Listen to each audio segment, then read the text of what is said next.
میں بانجھ تھا اور میری 2 بیویاں مجھے چھوڑ کر جا چکی تھی۔ میں دبئی سے واپس آیا تو اماں نے ایک لڑکی کی تصویر دکھائی اور کہا کہ بیٹا یہ لڑکی بڑے نصیبوں والی ہے، یہ جس بانجھ لڑکے سے شادی کرتی ہے اس کے بچے پیدا ہو جاتے ہیں، مگر ایک مسئلہ ہے، یہ 2 بچوں کے بعد طلاق لے لیتی ہے۔ میں نے اس لڑکی سے شادی کر لی، مگر شادی کی رات جب میں کمرے میں گیا تو میری روح لرز گئی، کیونکہ وہاں تو میرا نام دانش ہے، میں اپنے ماں باپ کی اکلوتی اولاد ہوں، میرا تعلق دبئی سے ہے کیونکہ میں وہیں پیدا ہوا اور پلا بڑا تھا۔ مجھے پاکستان کی نسبت دبئی میں رہنا زیادہ پسند تھا۔ میرے باپ کا کاروبار بہت سارے ملکوں میں پھیلا ہوا تھا اور ہم اکثر پاکستان اپنے رشتہ داروں سے ملنے جاتے رہتے تھے۔ میں 15 سال کا تھا جب میرے ماں باپ نے مستقل طور پر پاکستان منتقل ہونے کا فیصلہ کر لیا۔ میں اس فیصلے کے خلاف تھا، میں یہاں بہت خوش تھا، اس لیے میں پاکستان جانے سے منع کر دیا اور بابا کو کہا کہ مجھے پڑھائی کے لیے امریکہ بھیج دیں۔ انہوں نے میری کبھی کوئی بات نہیں ٹالی تھی، اس لیے مجھے امریکہ بھیج دیا۔ امریکہ کی آزاد خیال زندگی نے مجھے بہت اچھی لگی، اس لیے میرا مکمل ارادہ تھا کہ تعلیم حاصل کرنے کے بعد ہمیشہ ہمیشہ کے لیے یہیں رہوں گا۔ مگر کہتے ہیں نا، آپ سوچتے کچھ ہیں اور ہو کچھ جاتا ہے۔ میرے ساتھ بھی ایسا ہی ہوا۔ میری تعلیم مکمل بھی نہیں ہوئی تھی کہ بابا کا پیغام آ گیا کہ واپس آ کر کاروبار سنبھال لو، کیونکہ میری طبیعت ٹھیک نہیں رہتی۔ میں اپنے والد سے بہت پیار کرتا تھا، اس لیے میں سب چھوڑ چھاڑ کر پاکستان پہنچ گیا اور اپنے بابا کے بزنس کو دیکھنا شروع کر دیا۔ اب ان کا کاروبار صرف پاکستان اور دبئی میں تھا، اس لیے مجھے کئی ہفتوں کے لیے دبئی جانا پڑتا تھا۔ دبئی میں بہت سی لڑکیاں میرے آگے پیچھے گھومتی تھی، لیکن امریکہ میں رہنے کے باوجود میں لڑکیوں کے ساتھ ایک حد تک ہی دوستی کرتا تھا، کیونکہ میرے ماں باپ نے میری تربیت بہت اچھے سے کی تھی۔ میں اب شادی کی عمر کو پہنچ گیا تھا، اس لیے ماں کو بھی میرے سر پر صحرا سجانے کی خواہش ہونے لگی اور انہوں نے میرے لیے لڑکیاں تلاش کرنی شروع کر دی۔ ہر ماں کی طرح ان کی خواہش تھی کہ وہ چاند سی دلہن ڈھونڈ کر لائیں، ایسی بہو لائیں جیسی کسی کی بھی نہ ہو۔ آخر ایک دن ماں کو ان کی من پسند لڑکی مل گئی اور بہت جلد میری شادی ایک خوبصورت اور امیر لڑکی سے طے کر دی گئی۔ اس کا نام فرحہ تھا، اچھی لڑکی تھی۔ شروع میں سب ٹھیک چلتا رہا، پھر آہستہ آہستہ اس کا رویہ بدلنے لگا۔ میری ماں کے ساتھ اس کی بالکل نہیں بنتی تھی، آئے دوسرے دن ان کی لڑائی جھگڑے ہوتے رہتے تھے۔ حالانکہ میری ماں کی پسند کی تھی، وہ پھر بھی جانے کیوں لڑتی تھی دونوں۔ میری ماں کا کم ہی قصور ہوتا تھا، مجھے لگتا تھا فرح شروعات کرتی ہے۔ میں ماں اور بیوی دونوں کو سمجھا کر تھک گیا تھا، لیکن دونوں ہی میری بات سننے کو تیار نہیں ہوتی تھی۔ ہماری شادی کو 2 سال گزر چکے تھے اور اب تک اولاد نہیں ہوئی تھی۔ ماں نے فرح کو طعنے دینے شروع کر دیے کہ تم تو ہو ہی بانجھ، میرے بیٹے کو اولاد نہیں دے سکی۔ فرح کون سا کم تھی، اپنے ٹیسٹ کروانے چلی گئی، پتہ چلا وہ بالکل ٹھیک ہے۔ 1 سال اور گزر گیا تو فرح اصرار کرنے لگی کہ میں بھی اپنے ٹیسٹ کروا لوں۔ مجھے کیا اعتراض ہو سکتا تھا، میں اس کے ساتھ چلا گیا اور ٹیسٹ کروا لیے۔ میرے وہم و گمان میں بھی نہیں تھا کہ میرے ساتھ قسمت ایسا بھیانک کھیل بھی کھیل سکتی تھی۔ میری رپورٹس میں آیا تھا کہ میں بانجھ تھا اور کبھی باپ نہیں بن سکتا تھا۔ یہ خبر میرے خاندان پر قیامت بن کر ٹوٹی تھی۔ فرح نے بامشکل 1 سال اور گزارا اور پھر اس نے مجھ سے طلاق کا مطالبہ کر دیا۔ وہ میرے جیسے نامکمل انسان کے ساتھ نہیں رہ سکتی تھی جو اسے بچے نہیں دے سکتا تھا۔ میں نے اسے طلاق دے دی اور اس نے کسی اور کے ساتھ شادی کر لی۔ میری زندگی رک سی گئی تھی، میں دوبارہ اپنے کاروبار میں مگن ہو گیا۔ انہی دنوں میری زندگی میں عجیب تبدیلی آئی۔ میری نئی سیکرٹری مجھ میں دلچسپی لینے لگی۔ وہ ایک جوان اور خوبصورت لڑکی تھی، اس کی حرکتوں سے صاف لگتا تھا کہ وہ مجھے پسند کرتی ہے۔ مگر میں جانتا تھا کہ جب اسے میری حقیقت پتہ چلے گی وہ میری طرف دیکھے گی بھی نہیں، اسی لیے کبھی اس کی حوصلہ افزائی نہیں کی۔ وہ روز میری ٹیبل پر سرخ گلاب رکھ دیتی، کبھی کوئی کارڈ جس پر شاعری لکھی ہوتی اور کبھی کوئی تحفہ۔ میں اس کی باتوں اور نظروں سے صاف محسوس کرتا تھا کہ وہ مجھ سے شادی کرنا چاہتی ہے۔ ایک دن میں گھر پہنچا تو مجھے حیرت کا جھٹکا لگا جب اسے اپنے گھر بیٹھے دیکھا۔ وہ میری ماں سے ہنس ہنس کر باتیں کر رہی تھی۔ میری ماں کو سنبل بہت اچھی لگی۔ ایک دن ماں کہنے لگی، تو اس سے شادی کر لو۔ میں نے کہا، ماں تم جانتی ہو کہ میں کسی عورت کو اولاد کی خوشی نہیں دے سکتا، پھر کیوں مجھے اس کے سامنے شرمندہ کرنا چاہتی ہو؟ میری اماں کہنے لگی، میں نے اسے سب سچ بتا دیا ہے، اسے کوئی اعتراض نہیں۔ میں حیران رہ گیا، یہ کیسے ہو سکتا ہے؟ میں نے سوچا ہو سکتا ہے ماں مجھ سے جھوٹ کہہ رہی ہو۔ اگلے دن میں نے خود سنبل سے پوچھا کہ کیا اسے ساری حقیقت معلوم ہے؟ کہنے لگی، ہاں مجھے ماں جی نے سب بتا دیا تھا اور میں راضی ہو گیا۔ میری دوسری شادی سنبل سے ہو گئی۔ وہ مجھ سے 7-8 سال چھوٹی تھی۔ شوق اور چنچل شادی کے بعد اس نے نوکری چھوڑ دی اور میری ماں کے ساتھ سیر سپاٹوں پر نکل جاتی۔ اماں گھر آ کر مجھے ہنس ہنس کر بتاتی کہ ان کی بہو ان کو لے کر شاپنگ پر جاتی ہے اور کبھی واک پر، ان کا بہت خیال رکھتی تھی۔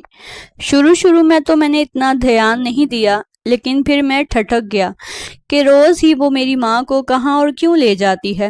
مجھے سنبل کی کچھ عادتیں بہت عجیب لگتی تھی۔ پہلے وہ میرے آگے پیچھے پھرتی تھی اور اب جیسے اسے احساس ہی نہیں تھا کہ میں بھی اس گھر میں رہتا ہوں۔ وہ میرے ماں باپ کے ساتھ ہی مصروف رہتی، میرے کمرے میں آنے سے پہلے ہی سو جاتی یا اس وقت آتی جب میں سو جاتا۔ سنبل روز مجھے اگنور کر دیتی تھی۔ میں اس کی یہ بے رخی برداشت نہیں کر پا رہا تھا۔ کہاں وہ مجھ سے شادی کے لیے مری جا رہی تھی اور اب مجھے دیکھنا بھی پسند نہیں کر رہی تھی۔ اس کے رویے کو لے کر میں بہت پریشان ہو گیا تھا۔ ایک دن میں ایک دوست کے ساتھ لنچ کے لیے ایک ہوٹل میں گیا۔ وہاں جو میں نے دیکھا اس نے میرے قدموں تلے سے زمین نکال دی۔ وہاں میں نے سنبل کو ایک لڑکے کے ساتھ بیٹھے دیکھا۔ میں نے سوچا ہو سکتا ہے کہ یہ غلط فہمی ہو، اس لیے میں نے اسے پوچھنے کی بجائے اس پر نظر رکھنی شروع کر دی۔ وہ روز میری ماں کے ساتھ گھر سے نکل جاتی تھی۔ میری معصوم ماں کو کہیں مصروف کر کے خود اس لڑکے کے ساتھ ملتی تھی۔ اب تو کسی شک و شبے کی گنجائش ہی نہیں تھی کہ وہ مجھے دھوکہ دے رہی تھی۔ اس نے مجھ سے شادی صرف میری جائیداد کے لیے کی تھی۔ میرے ماں باپ کو شیشے میں اتار کر وہ کافی کچھ بٹور چکی تھی۔ اس سے پہلے کہ وہ ہمیں مزید نقصان پہنچاتی، میں نے اسے طلاق دے دی۔ میں نے اب شادی لفظ کو خود پر حرام کر لیا تھا۔ سنبل کے دھوکے نے میرا لڑکی ذات سے اعتبار ہی ختم کر دیا تھا۔ میں دبئی آ گیا۔ میں نے یہاں ہی رہنا شروع کر دیا، اپنے بزنس میں مگن ہو گیا۔ اماں روز مجھے فون کرتی اور واپس آنے کا کہتی، مگر میرا دل ہی نہیں چاہتا تھا۔ میں ابا کے انتقال پر دبئی سے پاکستان واپس آیا اور اماں کی تنہائی کے خیال سے میں نے کچھ عرصہ وہیں رہنے کا ارادہ کیا۔ ابا کے 40ویں کے بعد اماں اور میں ابا کے آبائی گاؤں میں قبرستان گئے۔ اماں وہاں فاتحہ پڑھنا چاہتی تھی۔ میں ان کو لے گیا۔ گرمی کی بہت شدت تھی۔ اچانک اماں کی طبیعت خراب ہونا شروع ہو گئی اور وہ وہیں پہ بے ہوش ہو گئی۔ میرے تو ہاتھ پاؤں پھول گئے۔ ہم قبرستان میں تھے اور آس پاس کوئی بھی نہیں تھا جو ہماری مدد کرتا۔ میں مدد کے لیے چلانے لگا اور پانی کی تلاش میں بھاگا۔ اسی دوران ایک کالے رنگ کی نقاب پوش لڑکی جانے کہاں سے آئی اور ماں کے چہرے پر پانی کے چھینٹے مارنے لگی اور ان کے ہاتھ پاؤں مسلنے لگی۔ تھوڑی ہی دیر میں اماں کو ہوش آ گیا۔ میں نے اس نقاب والی لڑکی کا شکریہ ادا کیا تو وہ کہنے لگی، ابھی ان کی طبیعت ٹھیک نہیں ہے، یہیں پاس ہی میرا گھر ہے، انہیں وہاں آرام کرنے دیں۔ اس کا گھر قبرستان کے بالکل ساتھ تھا۔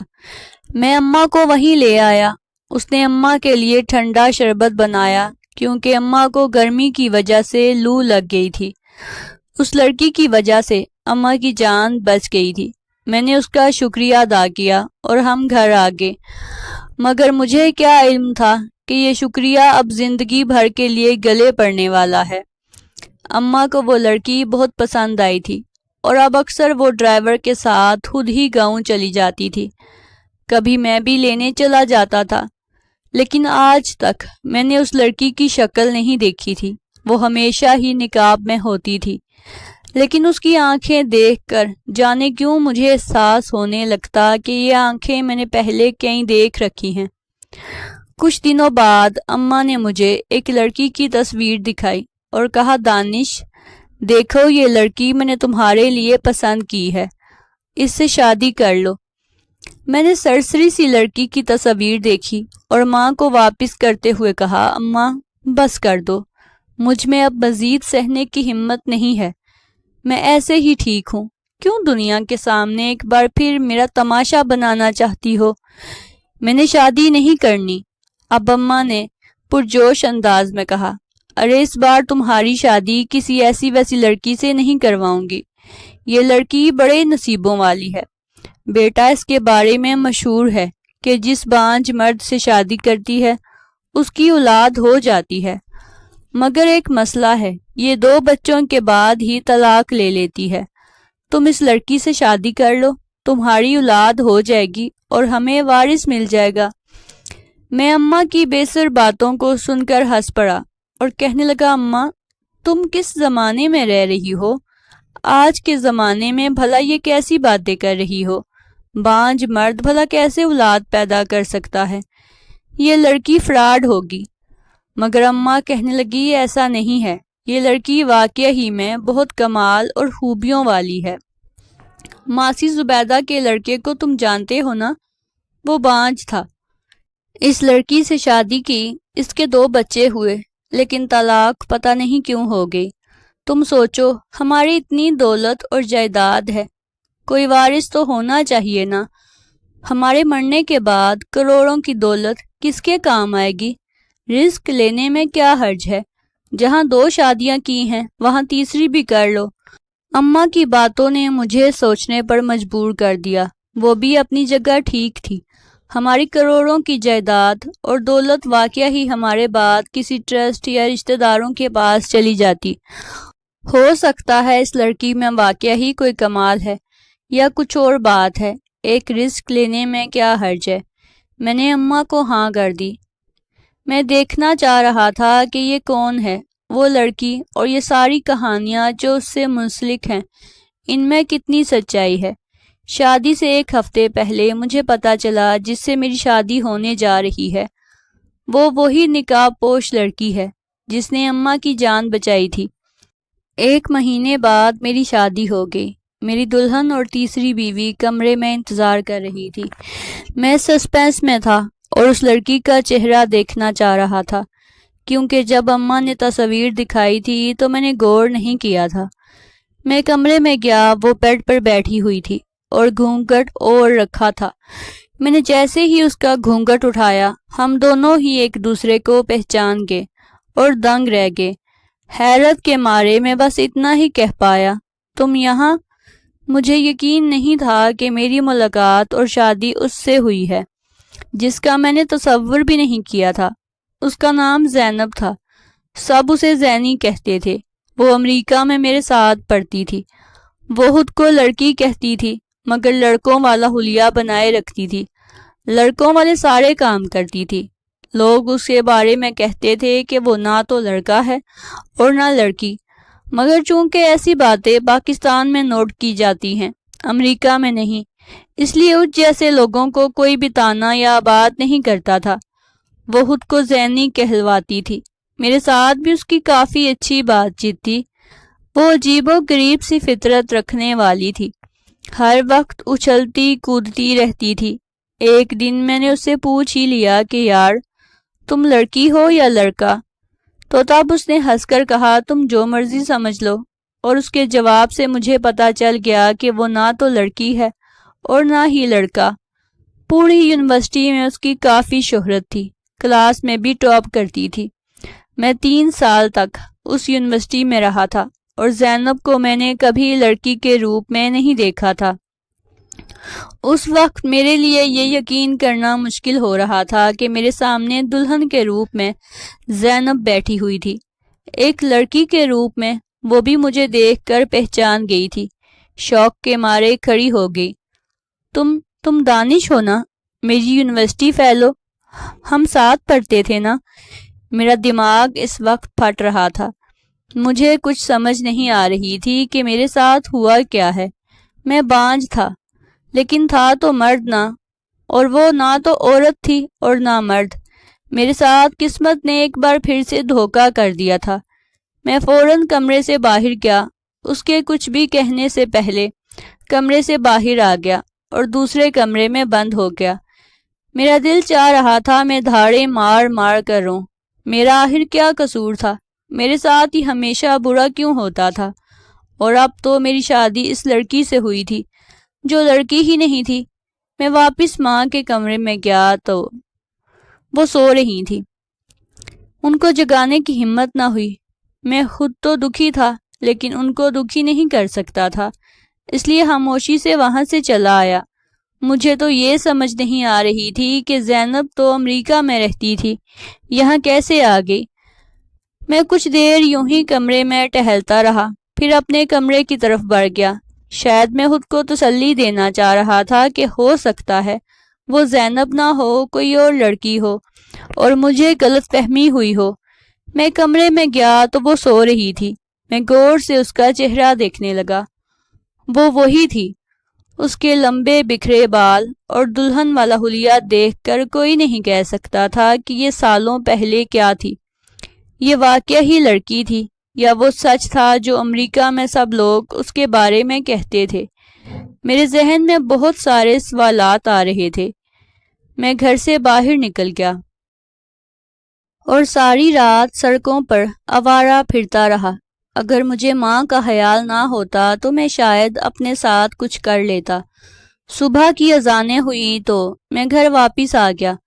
کمرے میں گیا تو وہ نماز پڑھ رہی تھی۔ میں اس کی نماز ختم ہونے کا انتظار کرنے لگا۔ مجھے اس سے بات کرنی تھی اور سب کچھ پوچھنا تھا۔ تھوڑی دیر بعد وہ نماز پڑھ کر میرے سامنے بیٹھ گئی اور کہنے لگی، میں جانتی ہوں تم مجھے اپنی بیوی کے روپ میں دیکھ کر حیران ہوگے۔ میں نے اس سے کہا، کیا مجھے حیران نہیں ہونا چاہیے؟ ساری یونیورسٹی کو تمہاری اصلیت کا پتہ تھا۔ تم کون ہو؟ مجھے یہ بتاؤ کہ تم امریکہ میں تھی نا، تو یہاں کیسے آ گئی؟ جب تک مجھے اپنے ان سوالوں کے جواب نہ مل جاتے مجھے چین نہ ملتا۔ وہ کچھ دیر سوچتی رہی، پھر کہنے لگی، میری کہانی بہت لمبی ہے، مگر چلو پھر بھی تمہیں مختصر بتاتی ہوں۔ میرے امی ابو میرے پیدا ہونے کے کچھ عرصہ بعد ہی وفات پا گئے تھے۔ مجھے میرے دادا نے پالا ہے۔ میں پاکستان میں ہی رہتی تھی۔ ہم دادا پوتی بڑی مشکل سے گزارا کرتے تھے۔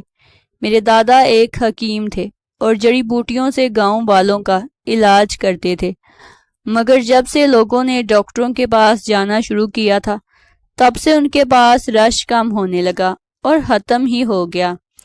ہمارے پاس 2 وقت کے کھانے کے پیسے نہ ہوتے تھے۔ انہی حالات میں میری امی کی ایک دور کی رشتہ دار ہم سے ملنے آئی۔ وہ امریکہ میں رہتی تھی۔ انہیں ایک پاکستانی ملازمہ کی ضرورت تھی اور وہ مجھے اپنے ساتھ لے جانا چاہتی تھی۔ میرے دادا نے اس شرط پر مجھے ان کے ساتھ جانے دیا کہ وہ مجھے تنہا کے بجائے پڑھا لکھا دیں۔ یوں میں امریکہ چلی گئی۔ اپنے آپ کو لوگوں کی گندی نظروں سے محفوظ رکھنے کے لیے میں لڑکوں والا حلیہ اپنائے رکھتی تھی تاکہ کوئی مجھے لڑکی سمجھ کر بری نظر نہ ڈالے۔ سب یہی سمجھتے تھے کہ میں کچھ اور ہی ہوں۔